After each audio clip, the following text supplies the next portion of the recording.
Hi అండి, నమస్తే. ఈరోజు మనం చేసుకునే recipe moong line egg paratha. ఒక బౌల్లోకి గోధుమ పిండిని తీసుకోవాలి, 3 కప్పులు. దాంట్లోకి కొంచెం సాల్ట్ వేసి వాటర్ వేసుకుంటూ కలుపుకోవాలి. మొత్తం మిక్స్ అయ్యేలాగా కలుపుకోవాలి. కొంచెం కొంచెం వాటర్ వేసుకుంటూ కలిపితే మనకు వాటర్ అనేది ఎక్కువ పడకుండా మంచిగా సరిపోతుంది. ఈ పిండి మొత్తం కలిపేసుకున్నాక మంచిగా సాఫ్ట్గా వచ్చేంత వరకు కలిపేసుకోవాలి. ఇలా కలిపేశాక దీనికి మనం 5 మినిట్స్ రెస్ట్ ఇవ్వాలి. మూత పెట్టేసుకొని పక్కన పెట్టుకుంటే సరిపోతుంది. తర్వాత మనం పచ్చిమిరపకాయలు, కరివేపాకు, ఆనియన్స్ కట్ చేసి పక్కన పెట్టుకోవాలి.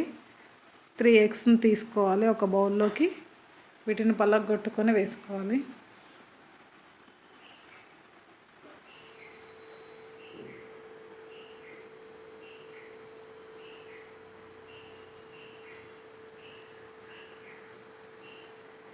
ఎగ్స్ వేసాక దాంట్లోకి ఆనియన్స్, 3-4 పచ్చిమిరపకాయలు, కరివేపాకు, కొత్తిమీర, సాల్ట్, ధనియాల పొడి, గరం మసాలా, పసుపు ఇవన్నీ వేసి మంచిగా కలుపుకోవాలి. అంతా కలిసేలాగా మన ఎగ్గులోంచి పచ్చివాసన పోయేంత వరకు మొత్తం మిక్స్ అయ్యేలాగా మంచిగా కలుపుకోవాలి.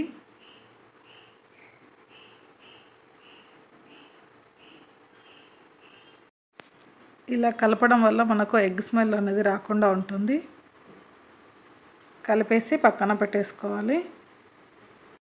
ఇంతకుముందుకు మనం కలిపిన చపాతీ పిండిని తీసుకొని సాఫ్ట్ అయింది. దీన్ని మనం చిన్న చిన్న బాల్స్ లాగా చేసుకోవాలి.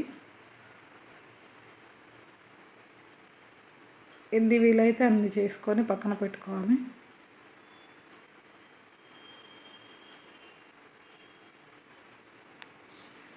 తర్వాత మనం చపాతీ చేసినట్లుగా మొత్తం రౌండ్ షేప్లో వచ్చేటట్లుగా చేసుకోవాలి. పొడిపిండి వేసుకుంటూ చేసుకుంటే బాగుంటుంది. పిండి అనేది మనం పల్చగా తీసుకోకుండా కొంచెం మందంగా తీసుకుంటే మనం ఈ ఎగ్ మిశ్రమం వేసినప్పుడు ఇది బయటికి రాకుండా ఉంటుంది.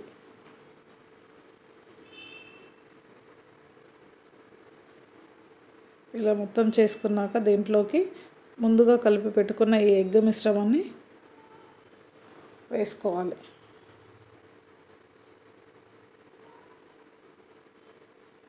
మీకు చపాతీలోకి ఎంత వీలైతే అంత వేసుకుంటే బయటికి రాకుండా చూసుకుంటూ వేసుకోవాలి. తర్వాత దీనికి ఎడ్జెస్కి కొంచెం వాటర్ని ఇట్లా అంటించుకోవాలి. ఎందుకంటే మనకి చపాతీ పిండి మంచిగా దానికి అంటుకునేటట్లుగా అంటించేసుకుంటే సరిపోతుంది.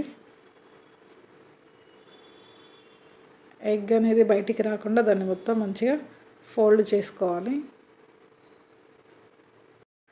చేసేసుకొని పక్కన పెట్టుకోవాలి. స్టవ్ వెలిగించి మన చపాతీ కాల్చుకోవడానికి ఒక పెనం పెట్టుకోవాలి.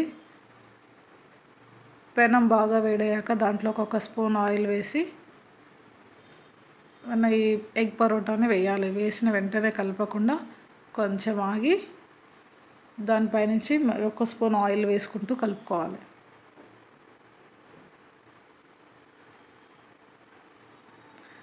మంట అనేది సిమ్లో పెట్టుకుంటే మనకు లోపల ఉన్న ఎగ్ అనేది కూడా మంచిగా కాలుతుంది.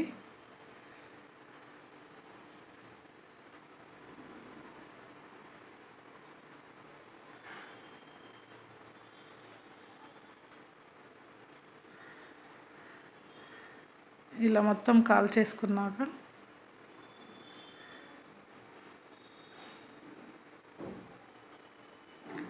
రెండు వైపులా కాల్చుకోవాలి. ఇది మొత్తం కాల్చేసుకున్నాక తీసి ఒక ప్లేట్లో వేసుకోవాలి. అన్నీ మిగతా పరోటాస్ని కూడా అన్నీ ఇట్లనే చేసుకొని కాల్చేసుకుంటే సరిపోతుంది. నాకు ఈ ఎగ్ మిశ్రమంతో మనకు ఎంత లేదన్నా నాకు 4 పరోటాస్ అయితే వచ్చినాయి. మీరు కూడా ట్రై చేయండి, చాలా బాగుంటుంది. ఇది చాలా సింపుల్ రెసిపీ అండి, ఎవరైనా ఈజీగా చేసుకోవచ్చు. ఫస్ట్ టైం చేస్తున్నా కూడా మంచిగా వస్తాయి. అంతేనండి, మన ఎగ్ పరోటా అయితే రెడీ అయిపోయింది. Moong line egg paratha. ఒకసారి ఒకటి ఓపెన్ చేసి చూద్దాం ఎలా వచ్చిందో.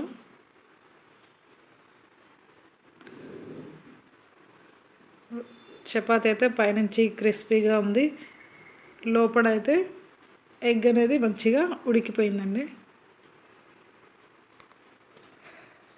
చూసారా, మంచిగా ఉడికిపోయింది.